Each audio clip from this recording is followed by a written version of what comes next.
அடுத்ததாக பார்க்கக்கூடிய ராசி யார்? சிம்மம். சிம்ம ராசிக்காரங்களுக்கு 2025ஆம் ஆண்டு கிரகங்கள் எல்லாம் கொஞ்சம் சரியில்லை. குரு மட்டும் நல்லா இருந்தாலும் குரு மே மாதத்துலேருந்து தான் வராரு.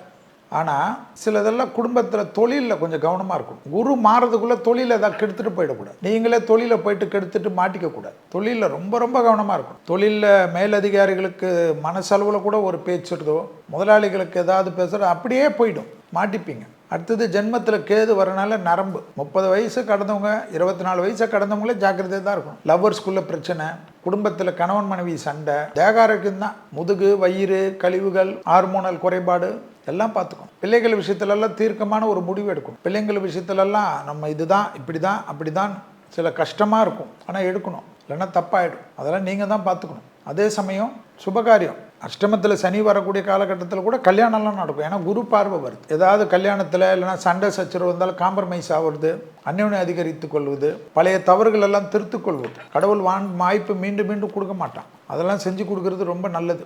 அதை நீங்கள் தான் பண்ணணும், இல்லைனா தப்பாக போடும். வார்த்தைகளை ரொம்ப கவனமாக இருக்கணும், பெரிய சிக்கல் ஏற்பட்டும். அதனால் அதெல்லாம் பார்த்துக்கணும். தூக்கத்தை கெடுத்துறாதீங்க. திடீர்னு ஆணாக இருந்தால் பெண்கள், பெண்களாக இருந்தால் ஆண்கள் திடீர்னு வந்து உங்களுக்கு ஹெல்ப் பண்ணுறேன்லாம் வருவாங்க. வந்துட்டு நல்லா இருக்கிற உங்கள் வாழ்க்கை, சந்தோஷமான வாழ்க்கை, ஹாப்பியாக இருந்த வாழ்க்கையெல்லாம் கெடுத்துருவானுங்க. அப்புறம் புலம்பி ஒன்றும் பிரயோஜனம் இல்லை. உறவும் போயிடும், நட்பும் போயிடும். தனியாக நின்று புலம்ப வேண்டியதாகிடும். எப்படி இருந்தேன் நான் இப்படி ஆகிட்டேனே. என் மேலே கொஞ்சம் சிம்மராசிக்காரங்களாம் இனி நிறைய கமெண்ட் போடுவீங்க. பட் நான் எனக்கு நீங்கள் என்ன கமெண்ட் போட்டாலும் பிரச்சனை இல்லை. நீங்கள் கொஞ்சம் கேர்ஃபுல்லாக இருங்க. இன்வெஸ்ட்மெண்ட்டில் மாட்டிக்காதீங்க. இன்வெஸ்ட்மெண்ட்டில் டக்குன்னு போயிட்டு மாட்டிக்கின்னு சின்ன பின்னமாயிடும். ரொம்ப கவனமாக இருங்க. அவன் சொல்கிறான் இவன் சொல்கிறான் பார்த்துக்குங்க. குறிப்பாக யார் உங்களுக்கு இவ்வளோ நாள் உறுதுணையாக இருந்தாங்களோ அவங்களோட உங்களுக்கு ஏதாவது மன வருத்தம், இந்த ரோஷப்பட்டு இருந்தாலும் வெள்ளை வெள்ளை பெட்ஷீட்டை காட்டிக்கின்னு சமாதானமாயிடும். சிம்ம ராசிக்காரங்களுக்கு லக்ஷ்மி தான் ரொம்ப முக்கியம்.